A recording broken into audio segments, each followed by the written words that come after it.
This is the Volvo XC60, which is going to cost you 68,800 euros. But if you want to pay a little bit more of 18,200 euros, you can get the Polestar Engineered version. What does that mean? Let's check it out. With the Polestar Engineered, you also get a couple of different touches. For instance, this Polestar Engineered logo in the front and also in the back. You also have black roof rails, as well as black window lines and some sporty side mirrors. You also get 21 up to 22-inch rims, as well as these big brakes from Akebono, which are also ventilated discs in the front. Let's see what these big Akebono brakes can do from 100 to 0.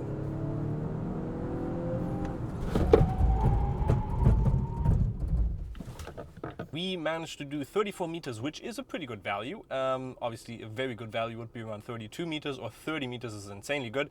So 34 is a pretty decent amount. Volvo is obviously known to be one of the safest car makers on the market, if not the safest. You can see on the list how many safety features there are on this car, which is quite a lot. That is why it also got the highest marks on the ADAC crash test, and also in the occupant safety measurement, whatever, I don't know how they do that, it got a 98%, which is really high. But the one thing that stands out the most is the top speed, which is limited to 180 kilometers an hour. To give you a quick example of how fast you can reach 180, we don't have electrical boost anymore, but you can see the engine definitely has a lot more in than 180. As soon as you reach 180, you can definitely feel, there we go, a big limiter in there now, and you can't go above it. The engine has so much more in it, and it's just sad because it's a Polestar Engineered car, and then you are limited to 180, where you really feel like there is so much more in there and you just can't go any further. And then the freaking Fiat Punto is coming from the back and just overtaking you is a little bit disappointing. Let's check out the design of the XC60 Recharge. There's a pretty cool design in the front. We also have the typical Volvo Thor's Hammer LED lights in there, which are pretty cool. But one thing that's not so cool is that we have an intake in here, which is real. But then, if we go over onto the other side, we actually have a fake vent on here, which is not that nice because it's just not that symmetrical. And one thing that's also not symmetrical, which really screws with me, is that the logo on here is not in a straight or horizontal, which really screws with my head. And you can't actually move it because it's integrated into the grille. We also have the Thunder Grey metallic color, which is really nice. I love that. And then in general, the black designs look really cool in my opinion. We also have keyless go in the back and in the front, which is very nice, as well as tinted out windows in the back, as well as a little fin on the top and a pretty cool spoiler on the back. In the back, again, we have a logo that is not horizontally leveled, which is not nice in my opinion because it just kicks with my ADS. And down here we have fake vents. Well, they're supposed to be like a fake vent thing, but in general, I really like the design of the Volvo in the back. With, in general, the lights just look pretty cool. You also get a semi-automatic towing hook as well as an automatic tailgate. You can flip out the towing hook via the button on the side, where you will get, well, it'll pop out and then you have to flip it in position. You can carry 2.25 tons, which is fairly good. And as you'd expect from a plug-in hybrid, you would have a lot of less capacity in the trunk. However, you don't actually have a big lip, which is very nice because the battery is obviously in the center tunnel. You get 483 liters up to 1,410 liters, which is not that big, but it does really do its job, as well as some space in here. But there you just have an insane amount of life vests, not life vests, what are they called? Safe vests?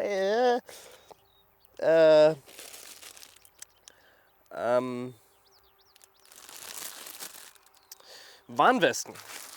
So the T8 motor that we have in here produces a total of 455 horsepower. Obviously, because it's the XC60 Recharge, it's a plug-in hybrid. That electric motor is going to produce 145 horsepower with a total of 309 Newton meters. The combustion engine is a 2-liter 4-cylinder engine, which is not supercharged anymore, but turbocharged. It produces 310 horsepower with a total of 400 Newton meters. So in total 455 horsepower with 709 Newton meters of torque, which is quite a lot. So let's actually do a 0 to 100 test. What we have to do is we go in here, we go into the drive mode and we go into Polestar.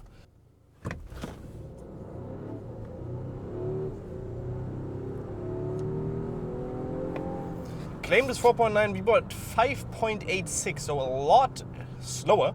We only had a slope of 0.5, so definitely have to try that again. One thing you also can't do is you can't do a full kickdown and have the brakes fully down, so you just have to press down on the accelerator as hard as you can, so you can't really build any pressure up.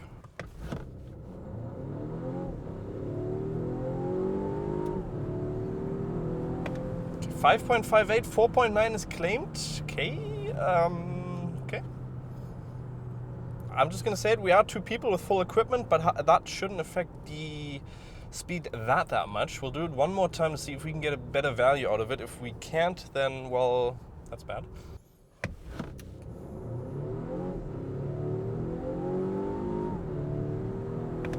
I don't know, it doesn't have that initial push that you expect, and then you can hear those wheels just screeching as soon as you go around that with 80 kilometers. 5.46, so that was the best value we could get. It just doesn't have that initial kick that you'd expect. 5.4.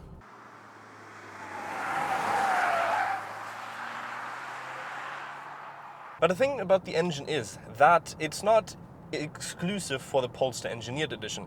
You can get the exact same motor, so the T8 with 455 horsepower, with a base package of the Plus package, which is just going to cost you 3,000 euros extra. So you're spending around 72,900 euros to actually get the same motor that you have in this car, which costs 94,000 euros. Which in my opinion is something for a Polestar Engineered car that's going to cost you that much extra is kind of sad, considering you get the same motor that you can get in a car that costs around 15,000 euros less. Another Polestar thing is that you get these beautiful golden layered seat belts, which are pretty cool. I like them, and the quality in here is just amazing. Volvo obviously is always known for their quality, and in here everywhere you touch you just have amazing quality. And the other thing that's just breathtaking in this thing is the Bauer & Wilkinson sound system, which is honestly the best thing I've ever heard. 1,410 watts, and it's gonna cost you 2,600 something amount of money, which is just amazing. Honestly, if you want to get it, definitely make sure this is the best thing ever. Seats are also very, very comfortable. Obviously leather, you can't choose anything else. If you're not a big fan of leather, you're limited to that. You also have this crystal glass thing in the middle, which is pretty cool, which is your gear selector, and then again a nice touches in here, black or piano black in here. I'm not the biggest fan of that, but in general, if you take a look at the infotainment system and also the steering wheel, it does seem a little bit outdated. Obviously the car is from 2021, so it is a little bit older, but in general you can't really, the infotainment system is not that great, it's pretty outdated. The digital cockpit, you can't really change anything in there, you don't have different views or anything like that. And the steering wheel for a Polestar Engineered edition, I would have really liked to see a different steering wheel. This one is just a little bit boring in my opinion. In the back you also get the wonderful gold seat belts, which I'm a big fan of. You again get the wonderful Bauer & Wilkinson sound system in the back, as well as on the roof in the back, which is very, very nice.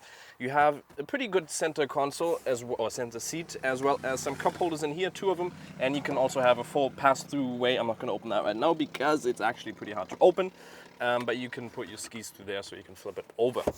In the middle you do have a pretty big center tunnel because of the battery, so this is not the nicest thing for the person that's sitting in the middle.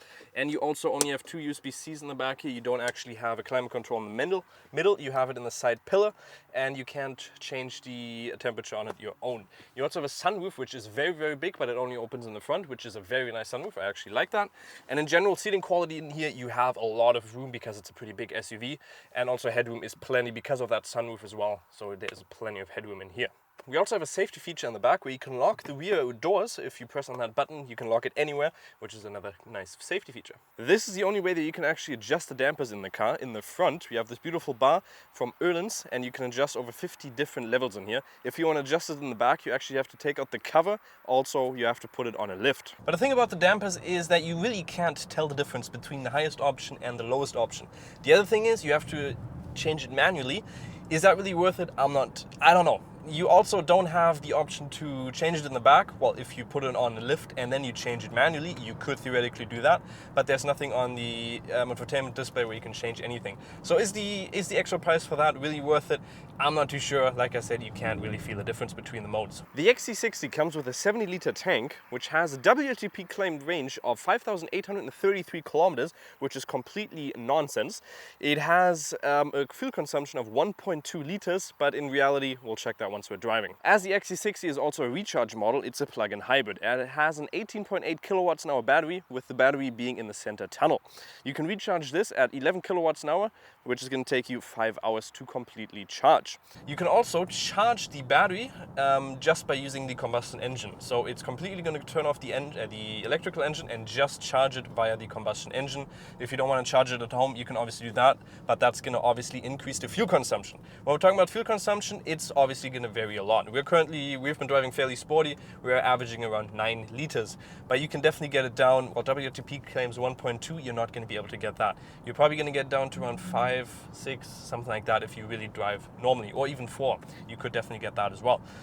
But for 5,833 kilometers, no.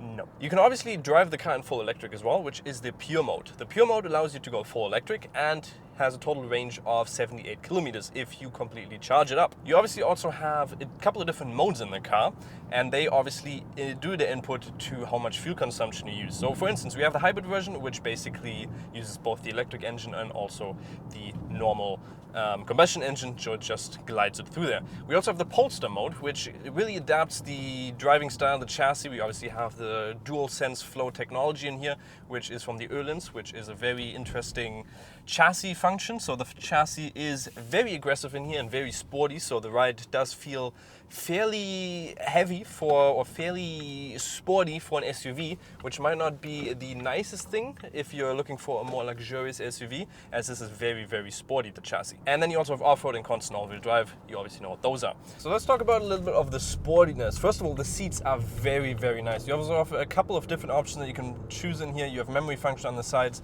and in general, they're just very, very nice. You don't have cool seats, which would have been nice in my opinion, but other than that, they're very, very nice. When we're talking about sporty feeling, you obviously have the Polestar mode, which does have a good amount of power, and the sound of the engine actually sounds very, very nice. I think most of that is actually fake sound, but it sounds very, very good in my opinion for a 4-cylinder, and if you're on the outside, it doesn't sound too bad as well while you're standing. But Polestar mode really does kick it down, combines the electrical engine and also the combustion engine, which does have a very good center of gravity. With that motor also, with the battery also being in the center, you can actually have a very good feeling around these corners with a very good center of gravity. It does like to screech quite a good amount once you're in the corner, so the wheels do lose a little bit of traction, but they do gain traction quite quickly as well, because you do have that dual valve by Öhlins, which just makes the dampers in the front very, very quickly adjust back to the roads if you lose traction. So it does have a good amount of traction. However, because it's such a big car and 2.1 tons, it does slide around the corners fairly easy. But one thing we can actually do is we can turn off traction control. There's no settings where you can actually turn off traction controls. If you do find a setting, please let us know. But there's nothing where you can change it, which I kind of find a little bit sad. If you're looking to get an XC60, I personally wouldn't recommend you to get the Polestar Engineered, because what I think is basically you get the same motor, you do get a couple of extras like the big brakes, but is it really worth 18,200 euros extra if you can already get the exact same engine for 72,000 euros and it's only limited to 180 kilometers an hour, even though it can do a lot more? Is it really worth it? I don't think so.